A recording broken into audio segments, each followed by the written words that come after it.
নমস্কাৰ ছাত্ৰসকলক স্বাগতম জনাইছোঁ আছাম টিচি ইউটিউব চেনেললৈ। মই যে আপোনালোকৰ মাজত লৈ আহিছোঁ ক্লাছ 10 অসমীয়াৰ প্ৰথম কবিতাটিৰ প্ৰশ্নোত্তৰখিনি সকলোৱে ভালদৰে শুনি যাব আৰু যদি মোৰ চেনেল নতুন চেনেল ছাবস্ক্ৰাইব কৰিব যাতে মই আগলৈ এনেকুৱা ধৰণৰ ভিডিঅ'বোৰ দিয়াৰ কাৰণে সাহস পাওঁ আৰু সকলোৱে মিলি মোৰ চেনেলটো 1K ছাবস্ক্ৰাইব কৰিব।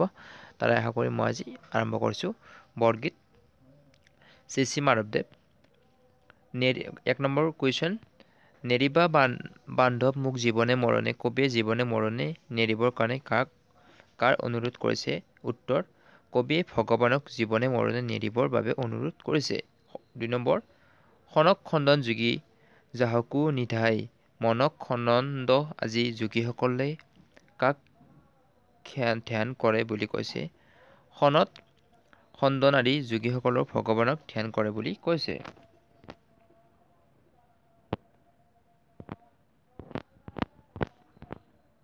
3 নম্বৰ, কবি কিহত আতুৰ হোৱা বুলি কৈছে? উত্তৰ, কবিয়ে বিষয় বাসনাত কাতৰ হোৱা বুলি কৈছে। 4 নম্বৰ, বৰগীতটি কোনে ৰচনা কৰা? উত্তৰ, মহাপুৰুষ শ্ৰী মাধৱদেৱে ৰচনা কৰা। বৰগীতটিত কি ৰাগত বন্ধা আছে? কবিয়ে ৰাঘৱ বুলি কাৰ শোধন কৰিছে? কবিয়ে ভগৱানক ৰাজৰ বুলি সম্বোধন কৰিছে। মৌপাশ মানে কি?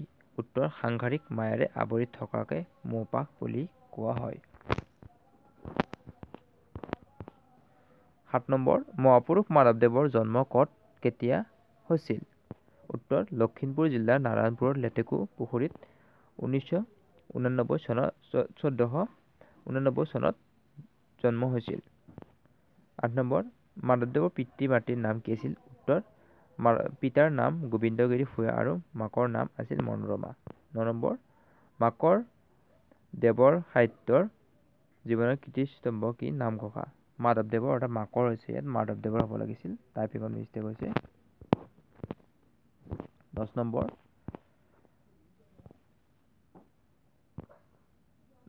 নামঘোষাক ইয়াত নাম সৰগ আছে, নামঘোষাত কিয় হেজাৰী ঘোষা বোলা হয়? প্ৰশ্নটো ইয়াত টাইপিঙত মিষ্টেক আছে।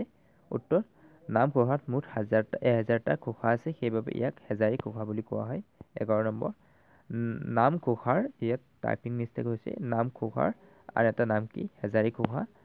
12 নম্বৰ, মাধৱদেৱৰ আখ্যানমূলক ৰচনাৰাজি কি?